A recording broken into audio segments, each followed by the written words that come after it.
آپ کو پتہ ہے کہ پاکستان میں گندم کی کٹائی شروع ہو چکی ہے، آپ سے یہ ایک درخواست کروں گا، ضرور جو ہے آپ یہ پیغام سنیں، آپ کو اللہ تعالیٰ بہت اجر عطا فرمائے گا، اس کو جو ہے نا اوپر نہیں کرنا ہے۔ وہ یہ ہے کہ دیکھو زمین کے پیداوار میں اللہ تعالیٰ کا حق ہے، کہیں ایسا نہیں کہ ہم نے اللہ تعالیٰ کا وہ حق اپنے پاس رکھ دیا ہو۔ اس حق کو ہم کیسے ادا کریں گے اور رب کا ہمارے اوپر کتنا حق ہے؟ تو یاد رکھیں وہ پانی جو زمین کے ذریعے سے یعنی کہ ٹیوبویل کے ذریعے سے، سولر کے ذریعے سے، کسی اور بجلی مشین کے ذریعے سے ہم لگاتے ہیں تو اس میں رب العالمین کا حق عشر کی صورت میں 20واں حصہ ہے، اور جو آسمانی پانی سے ہم اپنے زمین کو سیراب کرتے ہیں تو اس میں 10واں حصہ ہے۔ تو اکثر لوگ جو ہے وہ پیداوار میں عشر ادا نہیں کرتے، جس کی وجہ سے وہ کہتے ہیں کہ بھائی برکت نہیں ہے، ہم محنت کرتے ہیں اس کا صلہ نہیں مل رہا۔ بھائی کیسے اس کا صلہ ملے گا؟ اس میں برکت کیسی ہوگی جب ہم اللہ تعالیٰ کے حکموں کو بجا نہیں لاتے ہیں؟ اللہ کا حکم ہے کہ بھائی تم عشر ادا کرو، عشر ادا نہیں کرتے۔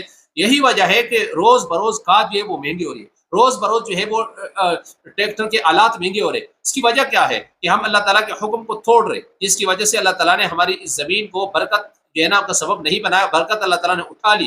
وہ ہمارے لیے مشقت ہی مشقت ہے، ہر وقت کسان مشقت میں لگا ہوا ہے اور اس کو مل کچھ نہیں رہا۔ سب سے پہلے اگر کسان یہ کام کرے کہ وہ اللہ تعالیٰ کا مقرر کردہ جو عشر کا حصہ ہے اس کو ادا کرے، اس کا فائدہ یہ ہوگا انشاءاللہ ہمارے جو زمین کے مسائل ہے، اور خاص کر جب بیچنے کے چیزوں کے بیچنے کے وقت آتا ہے، گندم دینے کی باری آتی ہے، تو پھر حکومت کی طرف سے ریٹ کم ہو جاتے ہیں اور کسانوں کو نقصان ہوتا ہے۔